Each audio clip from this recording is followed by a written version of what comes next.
Hello दोस्तों, स्वागत है आपका हमारे यूट्यूब चैनल पर। इसके पहले हमने 13 क्लासेस कर लिया है। तो अगर आपने वो क्लासेस नहीं देखी है तो आप क्लासेस जाके जरूर देख लीजिए। काफी मतलब चीजें कंप्लीट हो चुकी हैं। अगर आपने नहीं किया तो जरूर कर लीजिए, क्योंकि आपको इसको कनेक्ट करने में प्रॉब्लम नहीं होगी, सब चीजें सही रहेंगी।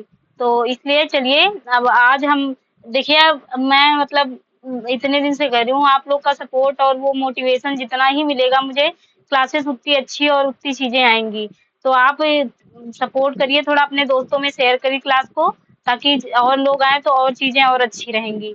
ठीक है, तो चलिए शुरू करते हैं। आज का हमारा क्या टॉपिक है? एटमॉस्फियर, वायुमंडल है। वायुमंडल में पहला क्वेश्चन क्या है? इसमें पहला क्वेश्चन है कि पृथ्वी की सतह पर ठंडी वायु की एक परत के ऊपर वायु उष्ण वायु की एक परत हो सकती है। यह कहलाता है, तो यह क्या कहलाता है? यह कहलाता है थर्मल इन्वर्जन, तापीय प्रतिलोमता। ताप मतलब इसमें क्या क्या है? A layer of warmer air may be above a layer of cooler air at the earth surface, this is called. पृथ्वी की सतह पर ठंडी वायु के एक परत के ऊपर उष्ण वायु का एक परत हो सकती है।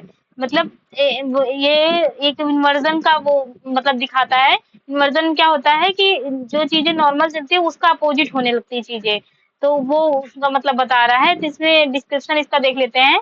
सामान्य परिस्थितियों में क्षोभमंडल में सतह से ऊपर की ओर जाने पर तापमान में कमी आती है, जो 5 डिग्री सेंटीग्रेड प्रति किलोमीटर होती है, परंतु जब विशेष परिस्थितियों में कालिक एवं स्थानीय रूप से क्षोभमंडल में ऊपर की ओर जाने पर तापमान में कमी के स्थान पर वृद्धि होती है, तो इस स्थिति को तापमान व्युत्क्रम प्रतिलोमन कहते हैं। इस प्रक्रिया के फलस्वरूप नीचे की वायु परत अपेक्षा की ठंडी एवं इसके ऊपर गर्म वायु की परत स्थापित हो जाती है। तापीय विरूपता के कारण वायुमंडल में स्थिरता हो जाती है। स्थिरता हो जाती है। नेक्स्ट क्वेश्चन है, नेक्स्ट क्वेश्चन हमारा है, इसमें क्या है? इसमें मतलब मिलाने के लिए दिया है, तो इसमें क्या होगा? इसमें वो दिया है मेसोस्फियर, स्ट्रेटोस्फियर, थर्मोस्फियर, ट्रोपोस्फियर। तो सबकी हाइट मतलब दिया है कितने कितने डिस्टेंस में ये सारी चीजें हैं। तो इसमें क्या है? मेसोस्फियर मतलब मध्यमंडल कहाँ से कहाँ तक है? 45 किलोमीटर से 85 किलोमीटर के ऊपर तक। स्ट्रेटोस्फियर तो समताप मंडल कहाँ से है? 10 से 45 किलोमीटर। क्या? 10 से 45 किलोमीटर। थर्मोस्फियर ताप मंडल कहाँ से है? 85 से 105 किलोमीटर है। ट्रोपोस्फियर क्या है? क्षोभ मंडल कहाँ से है? 10 किलोमीटर। मतलब जो एक अर्थ से होता है ना, तो वहां से 10 किलोमीटर तक क्या है? ट्रोपोस्फियर, जिसको क्षोभ मंडल कहते हैं। देखिए दोनों याद करिए, ट्रोपोस्फियर या इसका हिंदी इंग्लिश दोनों वर्जन याद करिए, क्योंकि एग्जाम में, क्योंकि अब ये तो सबको पता होता है, इजी है, लेकिन लोग हिंदी वाले हिंदी इंग्लिश नहीं याद करते, और इंग्लिश वाले मतलब हिंदी, तो मतलब कभी इंग्लिश वाले हिंदी वालों को ज्यादा प्रॉब्लम होती है, क्योंकि वो इंग्लिश में ही चीजों को दे देते हैं। तो मतलब मेरे साथ भी हुआ है एक दो एग्जाम में, कि ऐसे हो गया, मतलब हिंदी याद करना और इंग्लिश पे ध्यान ना दो, ऐसे मतलब आइडिया लग जाता है, लेकिन फिर भी आप एक बार देख लीजिए। तो क्या है? मध्यमंडल का क्या? मेसोस्फियर, जो 45 से 50 मतलब पहला क्या होगा? ट्रोपोस्फियर क्षोभ मंडल होगा, जो 10 किलोमीटर तक है। तो इसके बाद क्या है? समताप मंडल होगा, स्ट्रेटोस्फियर, जो 10 से 45 किलोमीटर है। उसके बाद क्या होगा? मेसोस्फियर मध्यमंडल, 45 से 85 किलोमीटर से। थर्मोस्फियर ताप मंडल है, 85 से 105 किलोमीटर। नेक्स्ट क्वेश्चन है, वायुमंडल में CO2 का लगभग कितने प्रतिशत है? तो मतलब वायुमंडल में CO2 लगभग कितने प्रतिशत है? 0.03% है। सोचिए इतना कम है, फिर भी इतना मतलब वायुमंडल में पाई जाने मतलब ये इतना प्रॉब्लम क्रिएट करता है। इसका बहुत कम मात्रा, क्योंकि इसका जो संतुलन अगर बिगड़ता है तो वही क्लाइमेट चेंज और ये सब चीजें आने लगती हैं, तो गर्म और ये सब का प्रॉब्लम होता है। इसमें क्या है? देख लेते हैं कि मतलब जो गैसें हैं इनका क्या क्या कैसे मतलब परसेंटेज है। तो क्या है? नाइट्रोजन 78.08% होती है, ऑक्सीजन 20.95% होती है, ऑर्गन क्या है? 0.93% होती है, कार्बन डाइऑक्साइड 0.03% होती है, अन्य सभी 0.04% होती है। नेक्स्ट क्वेश्चन है, सामान्य वायु वेग के बिंदुओं को जोड़ने वाली रेखाएं कहलाती हैं। तो क्या कहलाती है रेखाएं? समवाह गति कहलाती है, आइसो टैचेस। दिए गए प्रश्नों में पहला डी होगा। इसमें देख लेते हैं, पढ़ लेते हैं, इसका डिस्क्रिप्शन देख लेते हैं। समवाह गति क्या है? समान वायु वेग के बिंदुओं को जोड़ने वाली रेखाएं समवाह गति कहते हैं। तो आइसोटेक्स कहते हैं इनको। समबार रेखाएं कहते हैं, जो मतलब समान जो है रेखाओं को जोड़ती है, समान गति के रेखाओं को जोड़ती हैं, समान वायु वेग जिससे जो चल रही हूँ। नेक्स्ट है समन्तियां या आइसोस्लाइन्स हैं।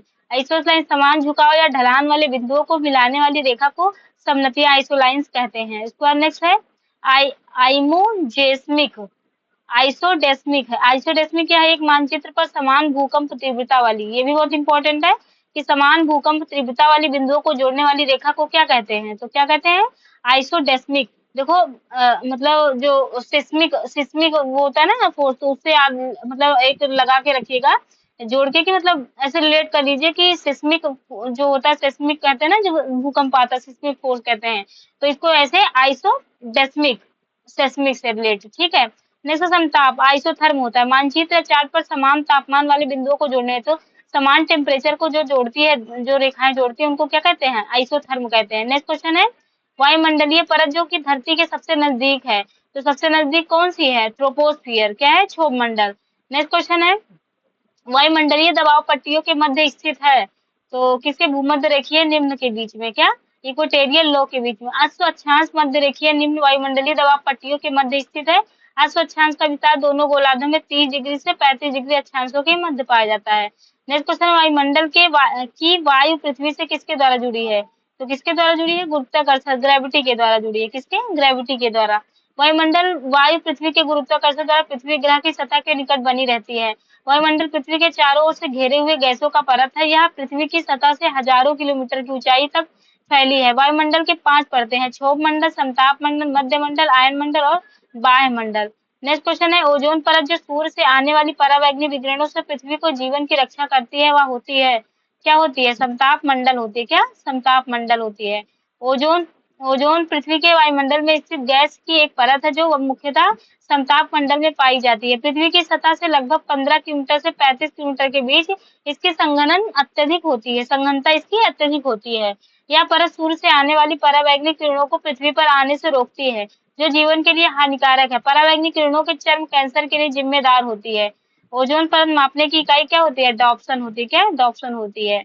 नेक्स्ट क्वेश्चन है वायुदाब एवं पवनिंग एटमॉस्फेयर एंड प्रेशर विंड्स है। नेक्स्ट टॉपिक है एटमॉस्फेरिक प्रेशर एंड विंड्स। इसमें पहला क्वेश्चन क्या है?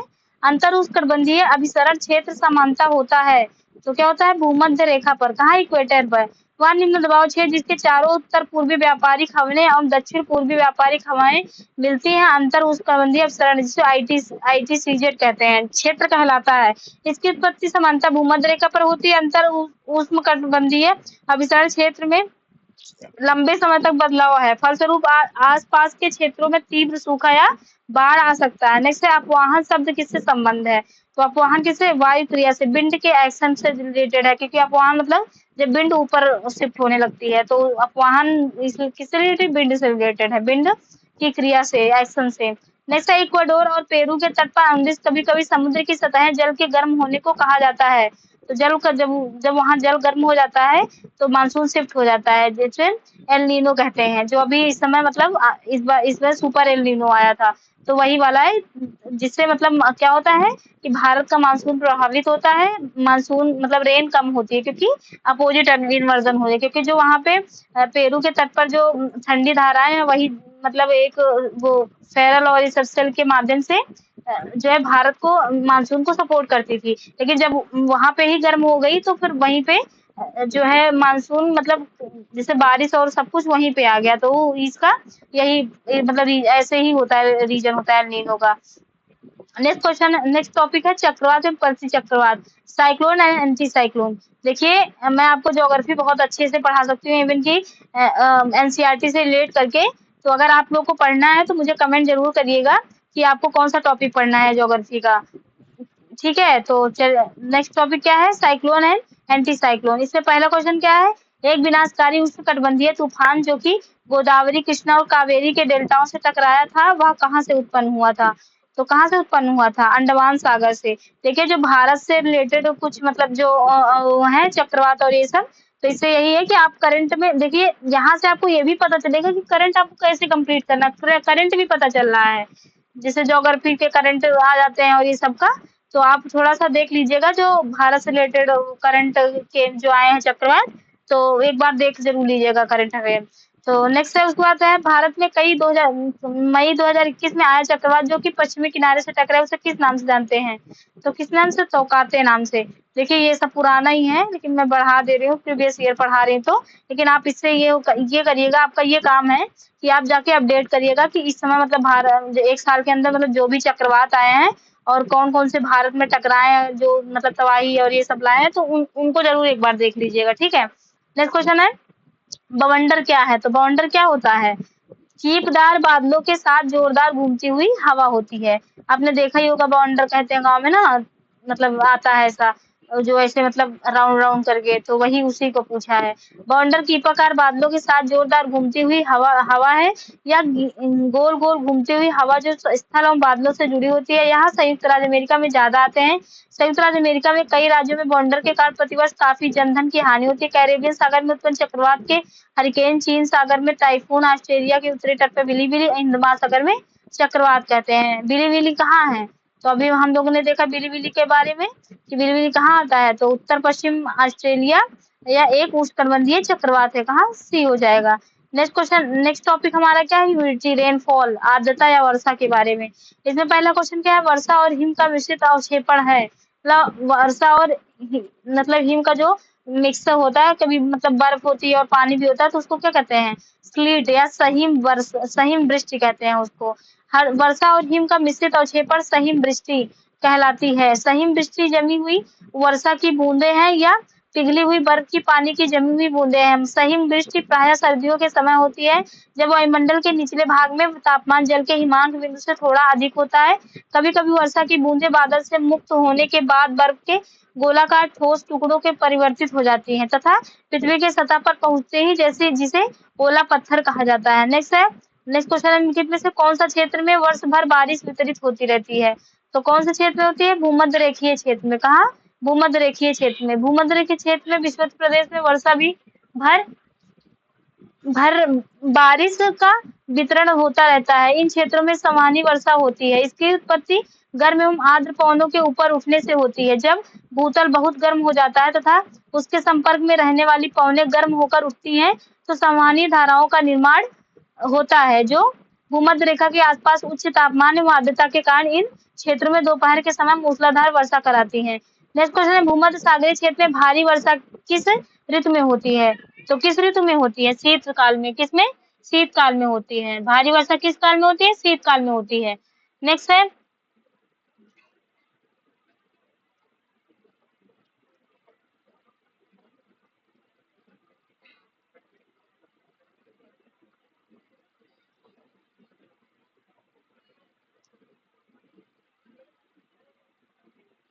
नेक्स्ट क्वेश्चन क्या है?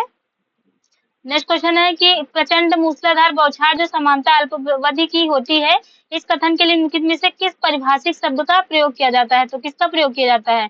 इसको मेघ विस्फोट कहते हैं। क्या? मेघ विस्फोट विस्फोट मेघ विस्फोट कहते हैं। मेघ विस्फोट या बादल फटना, क्लाउड बर्स्ट बारिश का एक चरम रूप है। इस घटना में बारिश के साथ ओले भी पड़ते हैं। सामान्यतः बादल फटने के कारण सिर्फ कुछ मिनट तक मूसलाधार बारिश होती है, लेकिन इस दौरान इतना पानी बरसता है कि क्षेत्र में बाढ़ जैसी स्थिति उत्पन्न हो जाती है। बादल फटने की घटना अमूमन पृथ्वी से 15 किलोमीटर की ऊंचाई पर घटती है। इसके कारण होने वाली वर्षा लगभग 100 किलोमीटर प्रति घंटा की दर से होती है। कुछ ही मिनट में 2 सेंटीमीटर मीटर से अधिक वर्षा हो जाती है जिस कारण भारी तबाही होती है। नेक्स्ट है जलवायु, क्लाइमेट। इसमें इसमें क्या है? पहला क्वेश्चन है आइसोफीन निम्नलिखित घटनाओं में से किसे संदर्भित करता है? तो किसे संदर्भित करता है? आइसोफीन मतलब निम्नलिखित मतलब आइसोफीन मतलब क्या है? तो इसमें हो जाए समान मौसमी घटनाएं वाले बिंदुओं को जोड़ने वाली। ये देखो अभी हमने पढ़ा था ऊपर भी इसके बारे में। तो आइसोफीन क्या होती है? आइसोफीन समान मौसमी घटनाओं वाली बिंदुओं को जोड़ने वाली रेखा है। समान मौसमी घटनाओं वाली बिंदुओं को जोड़ने वाली रेखाओं को क्या कहते हैं? आइसोफीन। आइसो समदाब रेखाएं, आइसोबार। आइसोबार में क्या कहते हैं? समान दाब को जोड़ने वाली रेखा को आइसोबार कहते हैं। समताप रेखा। आइसोथर्म क्या कहते हैं? समान तापमान वाली बिंदुओं को जोड़ने वाली रेखाएं। आइसोबोथ। आइसोबोथ में समुद्र के अंदर समान गहराई वाले स्थानों को मिलाकर खींची जाने वाली रेखा को आइसोबाथ कहते हैं। नेक्स्ट क्वेश्चन है निम्न में से कौन सा कारक किसी भी जगह के जलवायु को नियंत्रित नहीं करता है?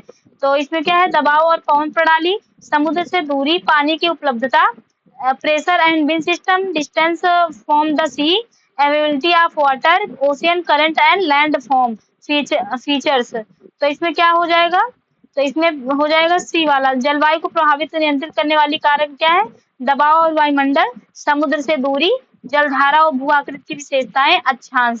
पानी की उपलब्धता जलवायु को नियंत्रित नहीं करती है। तो नेक्स्ट क्वेश्चन है कि एल नीनो जलवायु प्रतिमान को वृष्टीय जल के असमान तरीकों को गर्म हो जाने के कारण घटित होती है। तो कहाँ से कहाँ होती है, तो ये हो जाएगा प्रशांत महासागर में, पेरू के तट पर जो मतलब धाराएं हैं उनके गर्म हो जाने पर एल नीनो का ही घटनाक्रम होता है। नेक्स्ट है, निम्नलिखित में से क्या भूमध्य सागरीय जलवायु क्षेत्र में स्थित नहीं है? तो क्या स्थित नहीं है, स्वीडन नहीं है, बाकी सारे ये मतलब भूमध्य सागरीय जलवायु के ही देश हैं। कौन, स्पेन, ग्रीस, इटली, ये सब भूमध्य सागरीय देश हैं। देखिए इसमें इसके अंतर्गत देख लेते हैं कौन कौन से देश आते हैं जो 30 डिग्री से 45 डिग्री अक्षांश पे, क्या 30 डिग्री 45 डिग्री अक्षांश पे होता है कब, भूमध्य रेखीय जलवायु। इसमें इसमें क्या कौन कौन से आएगा, फ्रांस, दक्षिण इटली, यूनान, पश्चिम तुर्की, सीरिया, पश्चिमी इजराइल, अल्जीरिया तथा उत्तरी अमेरिका के कैलिफोर्निया, दक्षिण अमेरिका के चिली एवं दक्षिणी ऑस्ट्रेलिया जैसे देश शामिल हैं। स्वीडन जो है नहीं आता क्योंकि स्वीडन बहुत ऊपर है आर्कटिक के साइड। तो नेक्स्ट है मतलब यूरोप वाली जलवायु यहाँ पे होगी।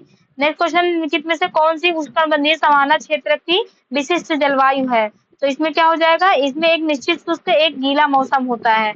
एक निश्चित शुष्क एवं गीला मौसम उष्णकटिबंधीय सवाना क्षेत्र का विशेष जलवायु है। सवाना जिसे उष्णकटिबंधीय घास के मैदान के रूप में भी जाना जाता है। सवाना का सबसे बड़ा विस्तार अफ्रीका में है, उदाहरण केन्या और तंजानिया।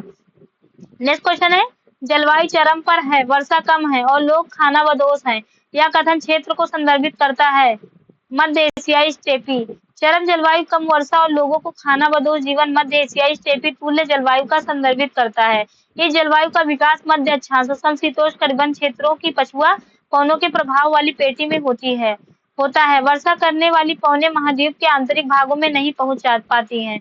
परिणाम स्वरूप इन क्षेत्रों में वृक्षों को अभाव होता है और कम एवं मध्यम ऊंचाई वाली घास पाई जाती है। इस क्षेत्र में पशुपालन एवं गेहूं की कृषि बड़े पैमाने पर की जाती है। पशुपालन मुख्य व्यवसाय होने के कारण लोग खानाबदोश जीवन व्यतीत करते हैं।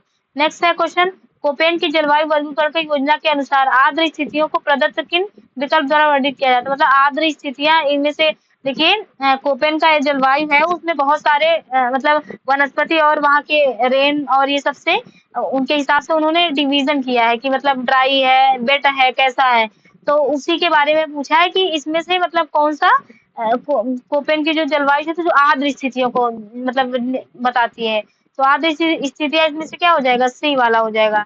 क्या हो जाएगा, पहला ट्रॉपिकल जो आर्द्र है, उसके बाद क्या हो जाएगा, तीसरा वार्म टेम्परेट या कोष्ण शीतोष्ण, उसके बाद क्या होगा चौथे में क्या है,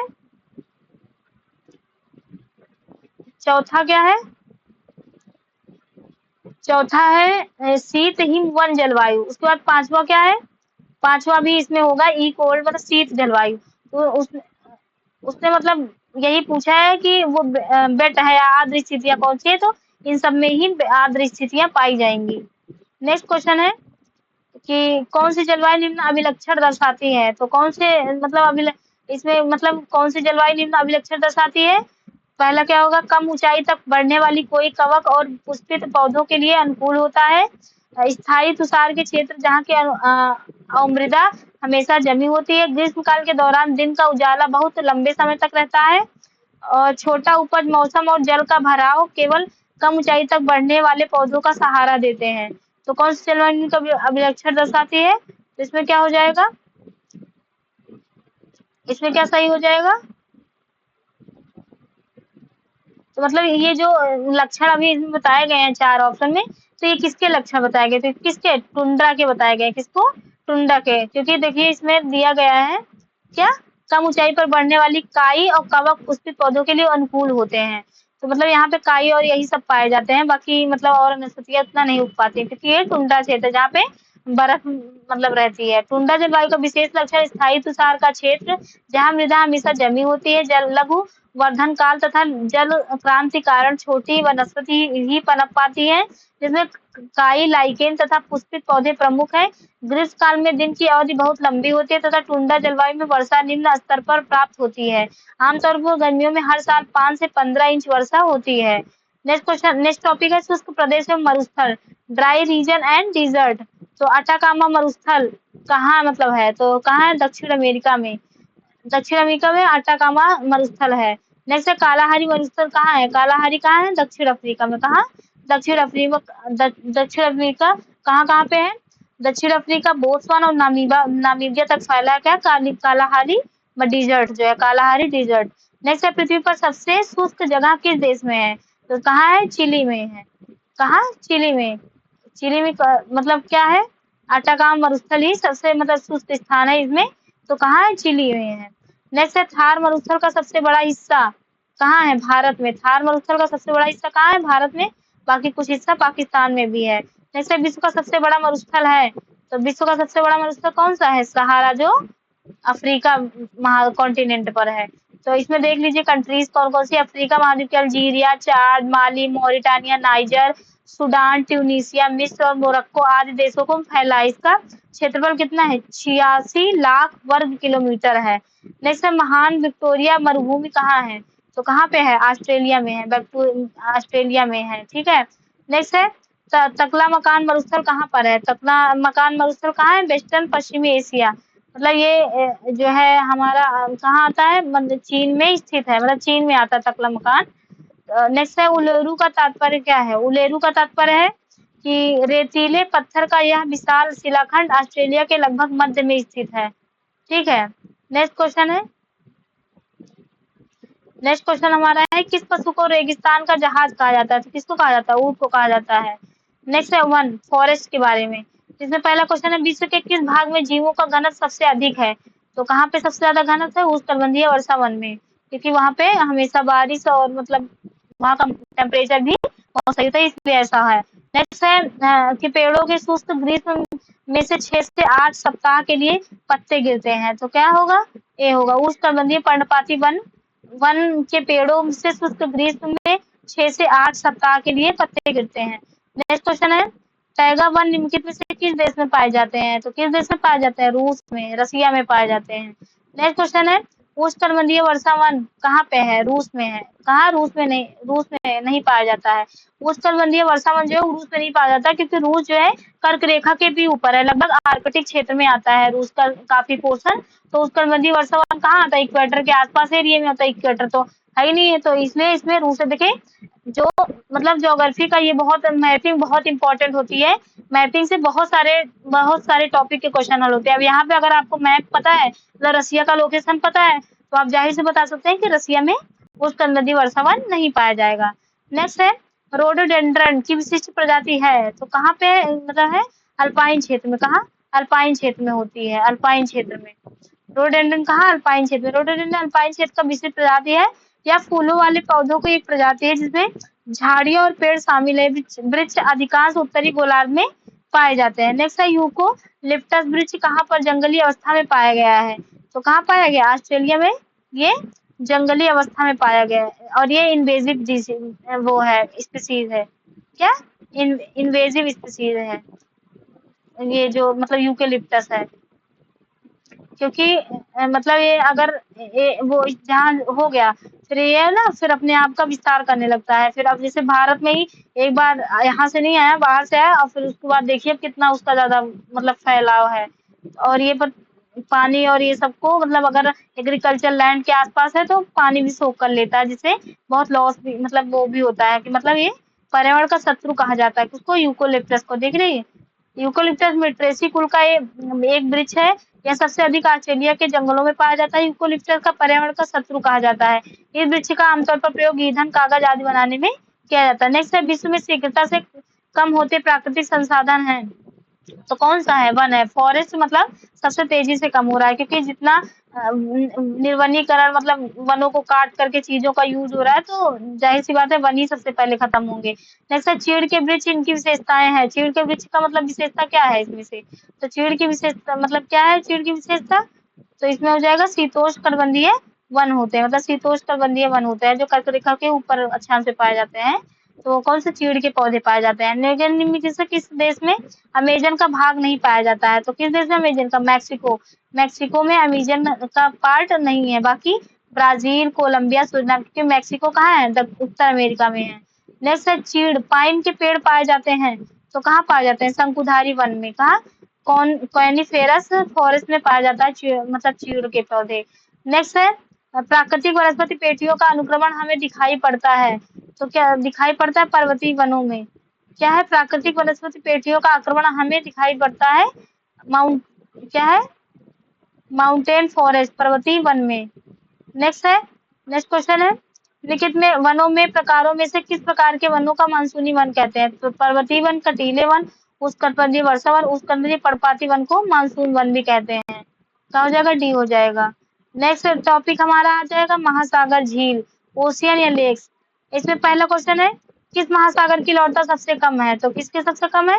आर्कटिक महासागर की लौटता सबसे कम है। बाकी क्योंकि आर्कटिक महासागर में जो है बर्फ पिघल करके, क्योंकि बर्फ का जो पानी होता है वो फ्रेश वाटर होता है, तो जाहिर सी बात है यहाँ पे कम होगी, बाकी सब जगह कम होगी। ठीक है। नेक्स्ट क्वेश्चन है स्थल मंडल की सबसे अधिक गहराई मिलती है, तो कहाँ मिलती है? प्रशांत महासागर में। कहाँ?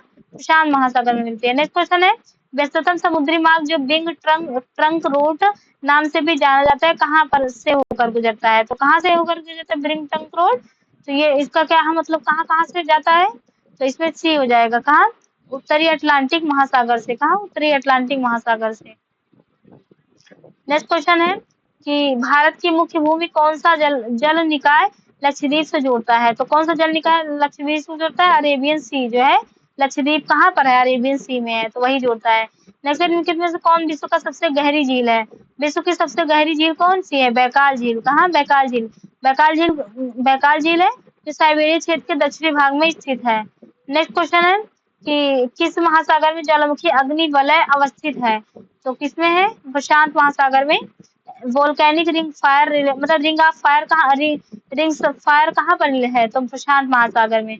नेक्स्ट है डीडवाना, कूचामन, सारगेल और खाटून में से किससे नाम है? तो किसके नाम है? ये लवर झील है। क्या? डीडवाना झील है। तो अगर एक भी याद है तो आप इससे आइडिया लगा सकते हैं कि मतलब ये सब क्या है। तो डिडवाना, कूचामन, सारगोल और खाटू। डिडवाना, कूचामन, सारगोल और खाटू लवर झीलें हैं। विश्व की सबसे लंबी झील कुतुकिया की वान झील है, जिसकी लौटता 330% है। नेक्स्ट है रिसाव संबंधित है। रिसाव संबंधित किससे है? पैलोजोइक जमाव के। क्या? पैलोजोइक डिपॉजिट से रिलेटेड है। क्या? रिसाव संबंधित है। रिसाव पोलोजैविक जमाव से संबंधित है। पोलोजैविक निक्षेपों में समुद्री पौधों और जानवरों के रूप में कार्बनिक पदार्थों के साथ साथ अकार्बनिक पदार्थ भी शामिल होते हैं। ये महाद्वीप ढलानों, महाद्वीपों, उभार खाइयों और गहरे महासागरों में पाए जाते हैं। नेक्स्ट है समुद्री जल की आवधिक गति को क्या कहा जाता है? तो क्या कहा जाता है? ज्वार कहा जाता है, टाइड्स। नियमित जल से समुद्री जल का लयबद्ध रूप से उठाना ज्वार कहलाता है। दिन में 2 बार नियम से महासागरीय जल का उठना एवं गिरना ज्वार भाटा कहलाता है। जब सर्वाधिक ऊंचाई तक उठकर जल तट के पड़े हिस्से का डुबा देता है तो उसे ज्वार कहते हैं। ज्वार जब जल अपने निम्नतम स्तर तक होता जाता है तो तट से पीछे चला जाता है तो उसे भाटा कहते हैं। नेक्स्ट है ग्रेट ब्रिटेन झील किसका एक हिस्सा है? तो किसका एक हिस्सा है? स्वेज नहर का। किसका? स्वेज नहर का। नेक्स्ट है कि समुद्र की चौड़ी उपखाड़ी जो अवतल होती है क्या कहते हैं? तो क्या कहते हैं? खाड़ी कहते हैं। क्या? खाड़ी। नेक्स्ट शैवाल जैसा महासागरीय निक्षेप कहलाता है, तो क्या कहलाता है? द्वि आड़ू रिसाव कहलाता है। डायटम ओजे कहलाता है। नेक्स्ट क्वेश्चन है बंगाल की खाड़ी एक मध्य महासागर कटक है, इसे क्या कहते हैं? तो इसको क्या कहते हैं? 90 ईस्ट कटक। 90 ईस्ट कटक कहते हैं। बंगाल की खाड़ी में स्थित मध्य सागरीय कटक को 90 ईस्ट कटक कहते हैं। देखिए याद रखिएगा, बहुत इंपॉर्टेंट क्वेश्चन है। जो बंगाल खाड़ी में रिज है उसका क्या नाम है? 90 ईस्ट कटक या रिज नाम है। जो इसमें नेक्स्ट क्वेश्चन है जो जीव पर रहते हैं उन्हें नितल जीव के नाम से जाना जाता है, तो कौन सा है? महासागर के तल पर जो रहते हैं उनको नितल या बेंथोस कहा जाता है। नेक्स्ट क्वेश्चन है जो जीव महासागर के तल पर रहते हैं उन्हें नितल के नाम से जाना जाता है। बेंथोस एक ग्रीक शब्द है जिसका अर्थ है समुद्र की गहराई, प्रकाश पानी तल तक नहीं पहुंच सकता, इसलिए समुद्र तल तक पहुंचने वाले कार्बनिक पदार्थ ही बेंथोस के पोषण की प्राथमिक स्रोत है। समुद्री तारे, घोंघे, स्टारफिश आदि बेंथोस जीवों का उदाहरण है। सुनामी का सबसे मुख्य कारण है, तो सुनामी का सबसे मुख्य कारण क्या है? भूकंप। भूकंप जब समुद्र में आती है ना तो लहरें ऊपर उठती हैं, तो वही उसी को सुनामी कहा जाता है। नेक्स्ट क्वेश्चन है, विश्व की सबसे बड़ी खाड़ी कौन सी है? तो कौन सी है? मैक्सिको की खाड़ी सबसे बड़ी खाड़ी है। इसी के लिए भी देखो यूएसए मतलब जो है उसको अमेरिका मतलब कि अमेरिका की खाड़ी नाम दे दिया है, उसी के लिए अभी देखो विवाद चल रहा था। तो सबसे बड़ी मैक्सिको की खाड़ी है। नेक्स्ट है सुंदरगर्त में है, तो कहाँ है सुंदरगर्त? हिंद महासागर में। हिंद महासागर में क्या है? सुंदरगर्त। मेरियाना ट्रेंच कहाँ है? प्रशांत महासागर में। मिंडनाओ मिंडनाओ गर्त कहाँ है? प्रशांत महासागर में। टोंगा गर्त प्रशांत महासागर में। और प्यूर्टो गर्त कहाँ? अटलांटिक महासागर में। नेक्स्ट है, सतह क्षेत्रफल के अनुसार विश्व में सबसे बड़ी झील कौन सी है? तो विश्व में सबसे बड़ी झील कौन सी है? कैस्पियन सागर। क्या? कैस्पियन सागर। जो कि कहाँ? कैस्पियन सागर मतलब कहाँ पर स्थित है? मतलब कौन कौन इसका बॉर्डर शेयर करता है, ये भी पूछा जाता है। तो इसमें क्या होगा? ईरान, अजरबैजान, कजाकिस्तान, तुर्कमेनिस्तान और रूस, ये सब बॉर्डर शेयर करते हैं कैस्पियन सागर से। सबसे बड़ी अतिरिक्त विश्व में 3 सबसे बड़ी झील कौन सी? सुपीरियर झील, विक्टोरिया और ड्यूरान झील। नेक्स्ट क्वेश्चन है, कौन से समुद्र में सबसे ज्यादा खारापन है? तो कौन से समुद्र में सबसे ज्यादा खारापन? मृत सागर, डेथ सी में सबसे ज्यादा खारापन है। नेक्स्ट है, निम्नलिखित में से कौन सा सुमेलित नहीं है? तो कार्पेंट्रिया की खाड़ी ऑस्ट्रेलिया, टॉटरी की खाड़ी जापान, और उसके बाद क्या है? सिरते की खाड़ी लीबिया, अदन की खाड़ी यमन। तो इसमें क्या हो जाएगा? तारतरी की जो दिया है जापान, ये गलत हो जाएगा। ये जो है तारतरी की खाड़ी कहाँ पे है? तो तारतरी की खाड़ी रूस के तट पर स्थित है, या ओखोत्स्क सागर के जापान सागर में, जो मतलब जो ओखोत्स्क सागर और जापान सागर को, ओखोत्स्क सागर को जापान सागर से जोड़ती है, उसको तरतरी मतलब तरतरी कहते हैं, तरतरी की घाटी। नेक्स्ट है, महासागरों में ज्वार उठते हैं, तो मतलब उठते हैं कैसे? उपयुक्त दोनों के कारण। क्या क्या है? पहला चंद्रमा के आकर्षण के कारण, सूर्य के आकर्षण, मतलब दोनों के अट्रैक्शन के कारण, चंद्रमा और सूर्य के अट्रैक्शन के कारण ही ज्वार उठते हैं। नेक्स्ट क्वेश्चन है, नेक्स्ट टॉपिक क्या है? ओशियन करेंट्स, जिसको हम कल करेंगे, आज इतना ही करते हैं, क्योंकि आपको भी थोड़ा थोड़ा सही रहेगा, क्योंकि इसके पहले हमने काफी लंबी लंबी क्लासेस ली हैं। तो अगर आपने नहीं देखी है जरूर देख लीजिएगा, और फिर इसके बाद इसको देखिएगा, ताकि आपको भी मतलब आसानी रहे चीजों को समझने में। और आपको इसका इम्पोर्टेंस पेपर के बाद ही, पेपर जब देख के आएंगे आपको तब पता चलेगा कि इस सीरीज का कितना इम्पोर्टेंस है। तो क्लास मतलब चैनल को सब्सक्राइब करिए, अपने दोस्तों में क्लास को शेयर जरूर करिए, और क्योंकि आप सपोर्ट करेंगे उतना ही चीज है। और जो मैंने बोला है या जो करंट के क्वेश्चन पूछे हैं वो कमेंट करके आप बताइएगा जरूर। ठीक है, चलिए फिर आज यहीं तक रखते हैं। धन्यवाद दोस्तों, आप ना मतलब ऐसे ही मोटिवेशन मेरा बनाते रहेंगे, चीजें और अच्छी होती जाएंगी। ठीक है, तो चलिए चैनल को सब्सक्राइब करिए, लाइक करिए और अपने दोस्तों को शेयर जरूर करिए। Thank you.